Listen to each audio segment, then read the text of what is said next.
awesome faces, Randomobsessor here, and this is the final episode of I Love You, Colonel Sanders. We are about to go to the arena and battle it out to show who's the bestest. So let's continue reading our story here. Before you can think about your upcoming competition, there's a very beautiful soul nearby in need of a pep talk. Hey Miriam, are you okay? Oh, I'm so mad. I could smash any tiny mug, spilling several droplets of hot cocoa all over the floor. How could he embarrass me in class like that in front of everyone? Her tiny cocoa is a delicious treasure. So you know that this breakup is no joke, even if it's the source of her frustration is such a silly boy. I know that you know this, but I'm gonna say it out loud. You don't need anyone. Me and you, we're gonna cruise through this final test and hit the carpool lane to Success City. Miriam brightens up, imagining the wind rushing through her short bangs, but she hesitates to embrace that feeling all the way. You're not going to saddle up on Colonel Sanders' stallion and ride off into the sunset without me. Of course not. Well, maybe, sorta, but I'm sure there's a pony out there with your name on it and a ranch big enough for both of us and whoever else we want to bring along. If it's not Pop or Clank or anyone else you meet today, tomorrow, or this whole year, so what? You're a special person who shouldn't settle for the first someone to show a little interest anyhow. Miriam gives you a big hug and wipes the tears from her cheeks. I should really review my menu for today. I'm going to make a very special soup, and I bet that Professor Dog is going to love it up. While you were pep talking Miriam, you completely missed lunch, but that's okay because you had a better idea of how to spend the time before your exam. You decided to head to the arena early to practice a dish. This is it, the location of your final challenge. A test of will, a test of courage, a test of talent, and a chance to beat the pants off of Van, the supposed man, and his eviler counterpart, Ashley. As planned, you begin to run through a quick test of a recipe you've been working on, Dee's famous chicken pot pie. After practicing for months, making this dish comes second nature to you, and you're able to quickly get a fresh pot pie in the oven, but as soon as you do, your cram session is interrupted by Colonel Sanders. Dee, what are you doing here? There's still time before the final exam. Oh, just taking it all in. I'm big into visualizing success. I'm looking at my station and picturing victory. The pot pie began to bake, and the smell is slowly filling the space around you. Visualizing, huh? That's too bad. I was hoping you were cooking something delicious. You'd usually happily share your food with anyone who's hungry, but the last time you met Colonel Sanders, get in your head, and it costs you to cook off. You decide it's time to put your cooking above your romantic desires, but that decision gets hard to stick to when the oven timer goes off behind you. I'll fess up. Okay, you got me. I am doing a little bit more than visualizing. I know, my nose can smell pot pie from 400 yards. That's an oddly specific distance, but you'd expect nothing less from such an oddly specific man. You knew it was a pot pie from the smell? Not just a pot pie, but a chicken pot pie with an all-butter crust. And my nose is telling me something else. Oh no, is it burning? No, I can smell that it was made with a heaping helping of TLC. But it'll probably start burning any second if you don't pull it out. The moment of truth. Wow. It's the best pot pie I've ever tasted. I've always loved country cooking, and I could eat this all day. There's no time left. The final showdown is about to begin. Sprinkles lays down the ground rules. There are no rules, that is, except to cook with everything you've got. You step up the cook-off of a lifetime. You decide that mac and cheese plus the pot pie you've been practicing are just the dishes that'll push you over the edge to victory. Meanwhile, both Van and Ashley are prepping wildly elaborate dishes per their usual over-the-top selves. Miriam has her giant magnifying glass and several sets of tweezers. She's definitely prepared to go big, going small. Colonel Sanders seems to be harnessing his 11 herbs and spices, but he's trying to find a way to improve on something perfect. His original recipe, fried chicken. The intensity in the room starts at a full 10 out of 10 with a frenzy of action. Everyone is calling out really cool special cooking moves as they prepare their food. Wow, this is getting serious. Colonel Sanders battles his chicken as it levitates through the air. Egg wash! Miriam furiously injects ingredients into an itty-bitty pot of broth. Best friend bastard blaster! Van flexes his pectorals as he chops open a sea urchin. Let's rock and roll! Ashley scoops her pastries off the tray with lightning speed. Shallow personality spatula! Even Clank gets in on it. 5-dial pressure point chicken cooking technique! Wait, when did Clank learn to speak English?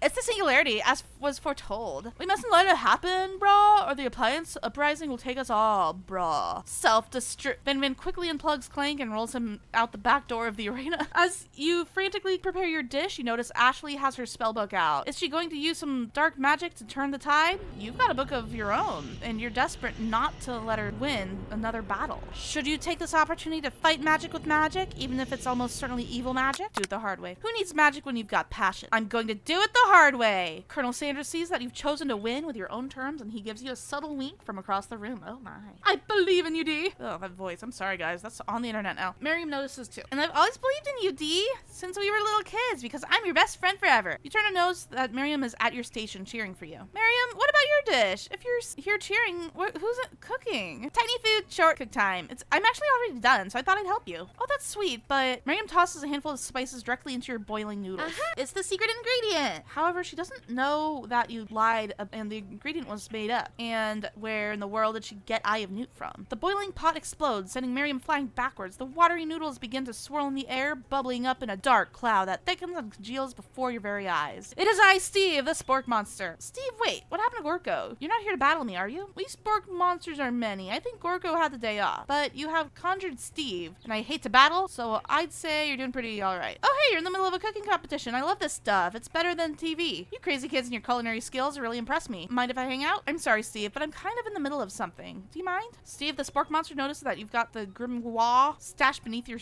cooking station. I see what you're up to. Crisscross some magic items and accidentally summon me, huh?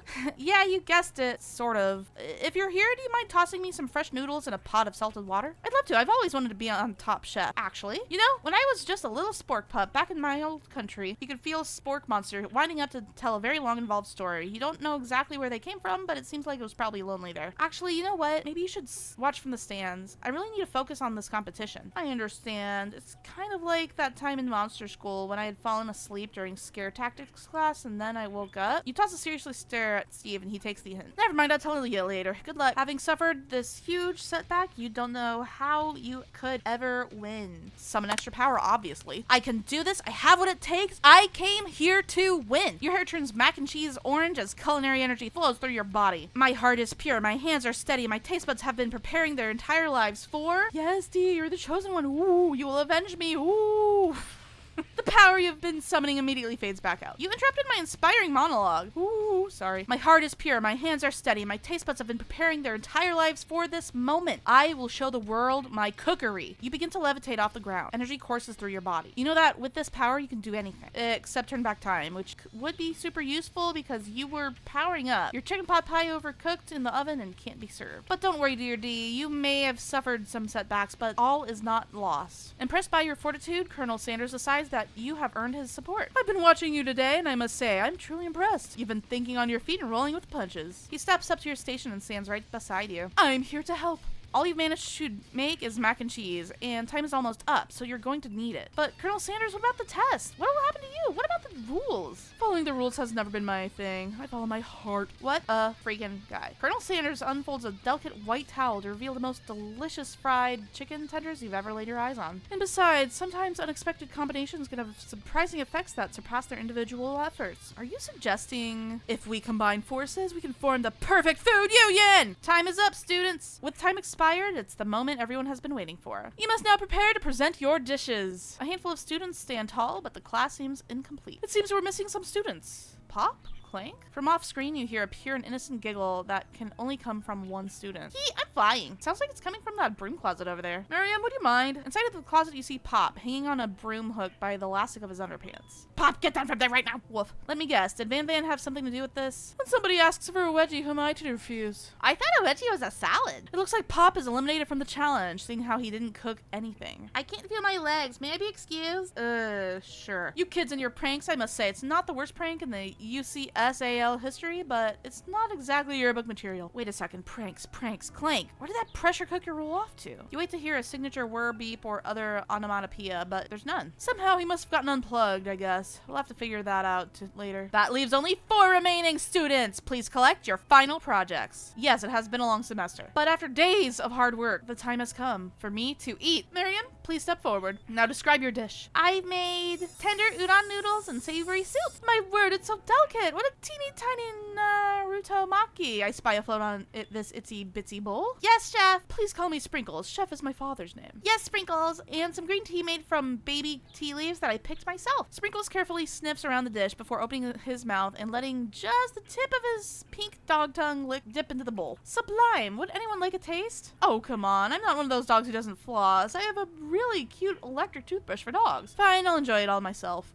And in a flash, the entire meal has been devoured. Not that it took much, it was less than a thimble's worth of soup. A+, rarely do I taste a dish with as much love poured into it as you. Miriam is overjoyed. She gives you a huge hug. Thank you, Dee, for helping me in believing myself. Van, you're up. Now describe your dish. I made uni over smooth custard and an axe hoon urchin shell chopped with caviar. Did you skewer one type of urchin with spines from a second, different colored type of urchin? Yes, Sprinkles, brah. A bit much, don't you think? That's exactly why I did it. A bit much is kind of my brand, brah. Doesn't it look cool, brah? Sprinkles leans in to sniff the uni, but he can't get his nose close on account of all the spikes. He begins to paw at it erratically, causing the custard to slosh around. Woof woof! Please be gentle to my cuisine, brah.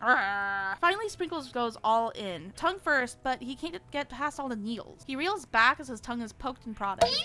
Ouch, my tongue! The professor appears to be having an allergic reaction to the sting. I can't eat this. It keeps poking my tongue. Disqualified! A stunning turn of events. Who would have thought that serving food in a bowl made of needles would make it difficult to eat? Dejected, Van does not go gentle into the night. Disqualified for glamour, brah? Don't discount the bloodthirsty. This isn't the last you heard of me, brah. Before forcing us to endure his swollen tongue for another moment, Sprinkles graciously laps up a bowl of milk. I know, yeah. I'm a dog and I drink milk. Get over it. Sometimes it helps calm my agitated tongue. Next student, Ashley, it's time to step up. Now describe your dish. I made orange blossom Turkish delight and a light rosewater syrup topped with French meringue and connected by sugar glass. That actually doesn't sound too bad. Indeed, it's quite delightful.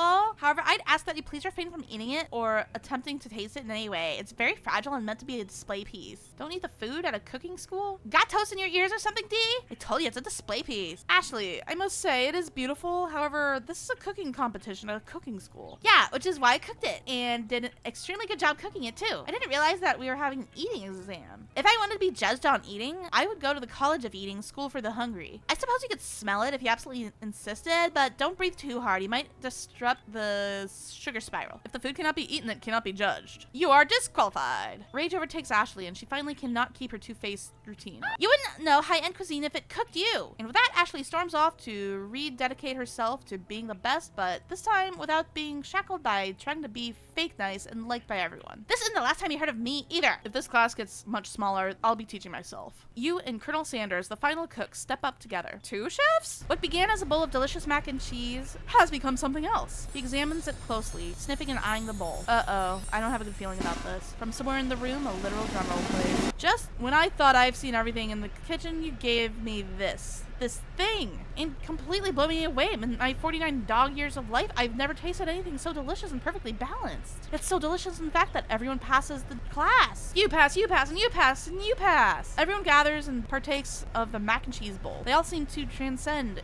this reality into another dimension. You win! Together, you and Colonel Sanders have made a new menu item. The new menu item is so impressive, even the Van and Ashley are drawn back in by its magnetic fragrance. When they gaze upon your mac and cheese bowl, they admit that you are indeed an excellent chef. Sprinkles declares that you have passed. Everyone has passed. There were supposed to be more battles, but come on. How could they be better than this one? Now that the school year is complete and everyone has graduated, the students return for one last assignment, to get their groove on. The cafeteria has been completely redecorated in order to serve as the site of the school's graduation dance. Compared to the massive high-tech cooking arena, the humble decor seems downright cute and cozy. DJ Dog is in the house!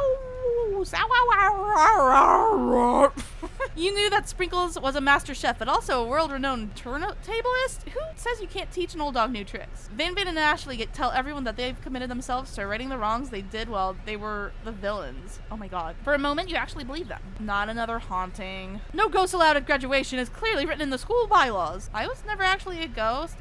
It was all a trick to get you to finally notice me. Oh, amusing.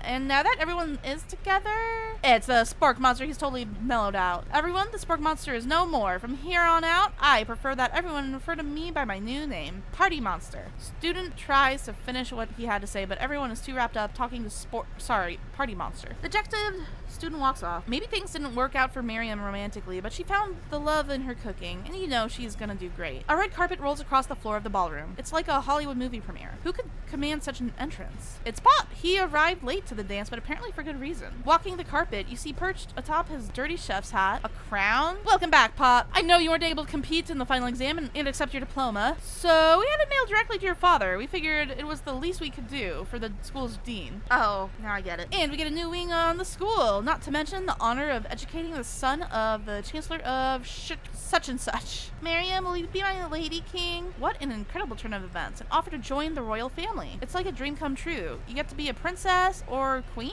I'm not sure if he even knows, but either way, crowns and gowns, baby. I'm sorry, Pop, but I'm not interested. Not now, at least. I've got so much to do with my life. A twist on a twist. So many more 3-day universities to go to. So many tiny foods to meticulously sculpt and then watch get accidentally blown away by a single sneeze. Okie dokie. The music at the dance is interrupted by the sound of sparking and electrical hissing. It's Clank who has arrived late to the dance. Now that I've graduated, I can reveal my truth. Whoa, he's still doing the talking thing. I am Clank. I am not of this earth. I am actually from a faraway planet in another dimension. What?